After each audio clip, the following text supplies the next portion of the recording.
It was 7 o'clock of a very warm evening in the Sioni Hill. এটা ছিল কি 7টা বাজছিল। আর worm evening মানে নিশ্চয়ই তাহলে সন্ধ্যা 7টা, তাহলে ইট ওয়াজ 7 o'clock, এটা কটা বাজছিল? সন্ধ্যা 7টা।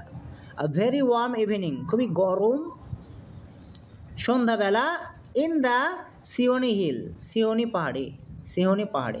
তাহলে সিওনি পাহাড়ের গরম সন্ধ্যা, এটা ছিল সন্ধ্যা 7টা।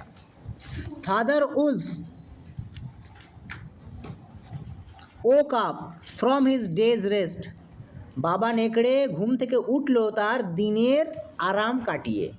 He scratched himself, yawned and spread out his paws one after the other to get rid of the sleepy feeling in their tips. আমরা যেরকম ঘুম থেকে ওঠার সময় কী করি না, হাত পা ছড়া ইয়া উ করি, ঠিক এইভাবে বলা হয়েছে যে বাবা নেকড়ে ঘুম থেকে উঠছে, স্ক্র্যাচ হিমসেলফ, সে কী করছে, নিজেকে আঁচড় কাটছে, ইয়ান হাই তুলছে, অ্যান্ড স্প্রেড হিজ পজ, তার যে হাতগুলো আছে, পজ বলি আমরা পশুদের, জন্তু জানোয়ারদের পাগুলোকে পজ বলি, তো সেগুলোকে টান টান করছে, ঠিক আছে, একটার সঙ্গে একটা, কারণ কি ওই ঘুম ঘুম ভাবটাকে সে কাটাতে চাইছে। Mother Wolf lay with her big grey nose dropped across her forehead, trembling.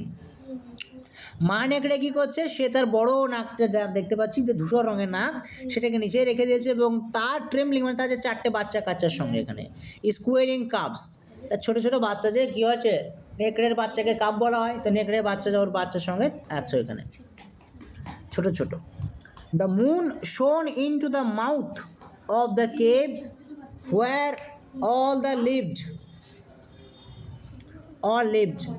The moon shone into the mouth of the cave, তাহলে যে গুহার মুখে একবারে কি জানটাকে দেখা যাচ্ছে, হোয়ার দে অল লিভ, তারা যেখানে বাস করতো, সবাই সেখানে বাস করতো। আগর সেড ফাদার উলফ, বাবা বলবো যা,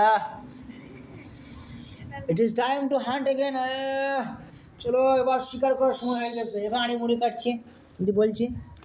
হি was going to spring down hill when a little shadow with a bushy tail crossed the threshold and whined.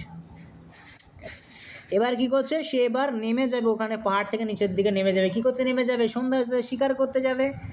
কখন নেমে যাওয়ার কথা বলা হচ্ছে এখানে, না যখন একটা বুশি টেলওয়ালা, মানে টেল যার লেজ একটা মোটা, তাকে বুশি টেল বলে। একটা মোটা লেজওয়ালা প্রাণী যখন কী হলো, ও সাইড দিয়ে চলে গেল, তখন এবার শিকার করার সময় হয়ে গেছে। Good luck goes with you O chief of the wolf. ঠিক আছে, তাহলে এখানে একজনকে কেউ বললো, নিশ্চয় ওর বই বলবে, যে মা নেকড়ে কথা বলে, ঠিক আছে, তোমাকে শুভকামনা রইলো, যাও তুমি কী করো, শিকার করতে গেছো যখন, তোমাকে শুভকামনা রইলো। And your noble children may never forget the hungry in this world.